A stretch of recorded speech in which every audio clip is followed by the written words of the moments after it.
October is finally here, and you know what that means. Spooky season has arrived. I always get so excited for this time of year because the air feels crisper, the days are shorter, and there's just something so magical about cozying up with a blanket, a nice warm drink, and a good book that just feels right.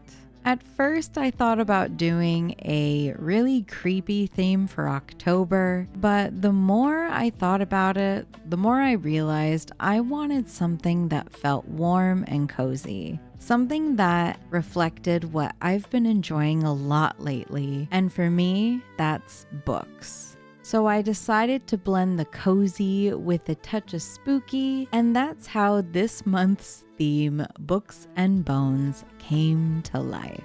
Also, is it just me, or does it seem like this year has just flown by? Do you feel like you've blinked and suddenly we're in October? While we think back on everything we've done, or maybe everything we still want to do before the year is over, let me show you how I set up this theme for October. So for this month's setup, I pulled in all sorts of elements. There's this black tissue paper from Cora's subscription box that feels rustic and moody, sunflower stickers and washi that gave a little burst of warmth from Archer and Olive, and the most adorable stickers from Journalsay.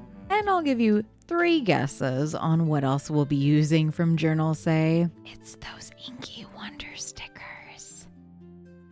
For the October header, I made with my Cricut, which always makes me feel like I'm giving the setup an extra personal touch. And then I paired it with my favorite black sparkly washi tape, and sadly that washi is almost gone. Rest in peace, black sparkle washi.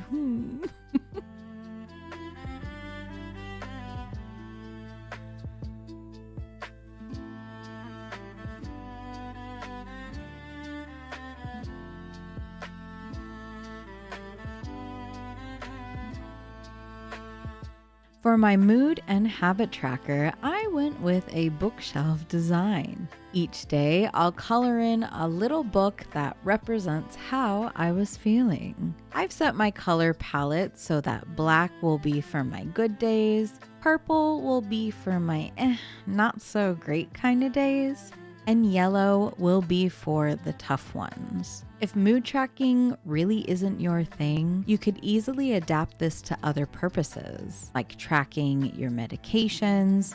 Keeping count of books you've read is a really popular one, or even marking off your completed goals. Writing goals along the spines of the books sounds so cute. In fact, I might do that in the near future. On the opposite side of the page, I got my habit tracker, decorated with these amazing skull and potion PET tapes from Journalsay, and I really feel that this just helps tie everything together, by the way. Oh, and if you're interested, I'll have all of the items you see listed down below. That way you can snatch some for yourself. Oh, and quick note about the lighting too. Yes, I know it's a bit too bright here and there, trust me, it bothers me too, but hang in there because it improves as the video goes along. I'm always learning and tweaking as I go, so just be patient with me.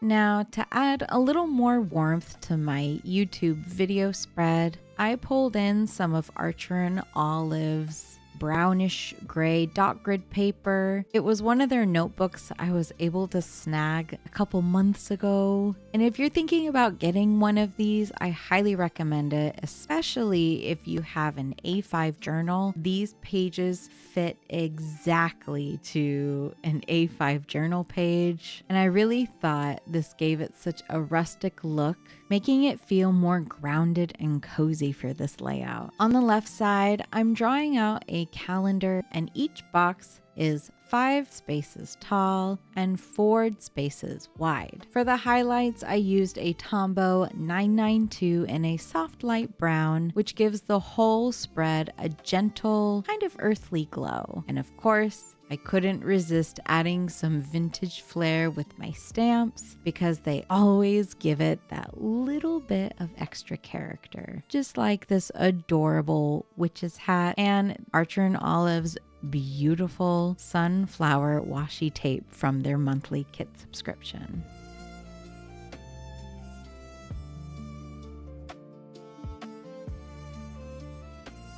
Now it is time to move on to something new and exciting for this month. Well, new for me anyway. My gratitude page. First off, I would like to point out at the center of this page lies one of the cutest stickers I've ever seen. These 3 little cats crammed into one witch's hat.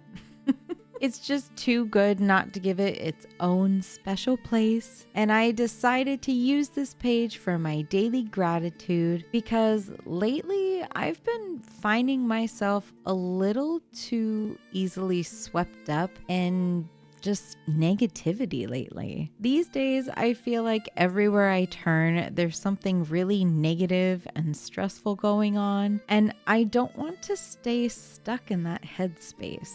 So I thought having a gratitude list like this would help me do a little bit of a reset. If you've ever tried something like this, or if you have your own tricks for getting out of a rut, I'd love to hear your ideas down in the comments. So on the right side, we'll be starting our first week of October. And since there are only 4 days, I decided to keep it simple and draw out 4 boxes. I dressed them up with some sunflower stickers from Archer & Olive's kit for the dates of the week and paired them with mustard yellow labels for the actual days. Of course, right after I did that, I realized I had already made daily sticker labels that you'll see here in a minute.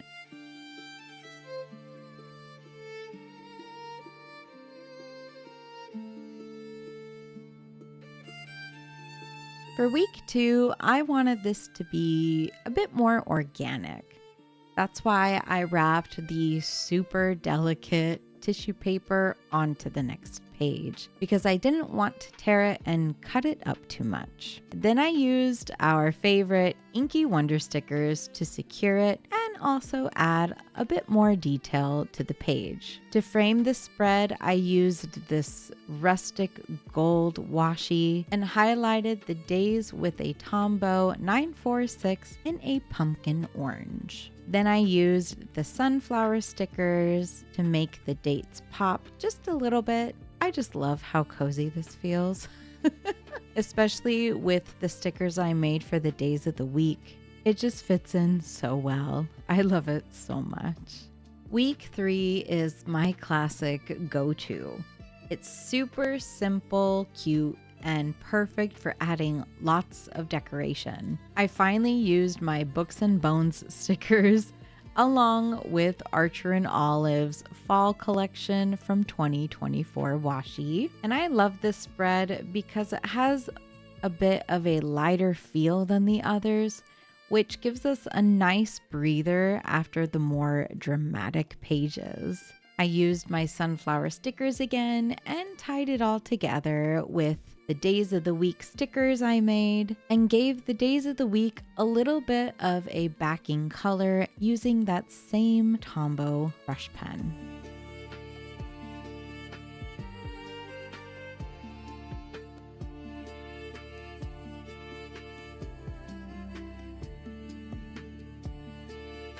The following week, I leaned heavily into that pumpkin orange Tombow pen, making the boxes longer vertically to leave more decorating space. This is also where Mr. Bones makes his grand entrance, a giant skeleton sticker that perfectly captures my personality when I find my favorite books way too happy, but also kind of dead inside without my coffee.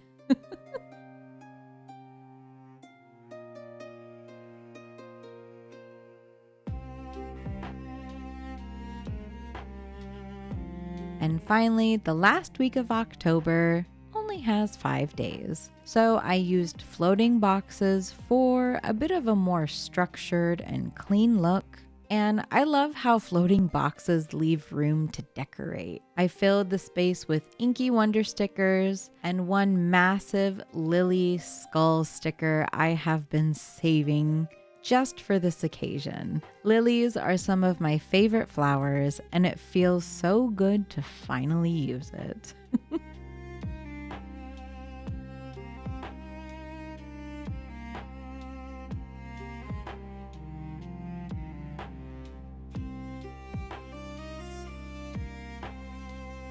And that's the full Books and Bones theme for October. This setup was so much fun. It's not the spookiest theme in the world, but it feels nice and cozy, and with a little sprinkle of me. This year has gone by in such a blur, and when I think about it, I've grown a lot, especially in how I approach this channel. I've been treating YouTube more like a real job, a very fun one at that, and I've made my mental and physical health more of a priority. What are some of the things that you've accomplished this year? Thanks for spending this cozy October setup with me. I hope you enjoyed it as much as I did, and I will see you in the near future.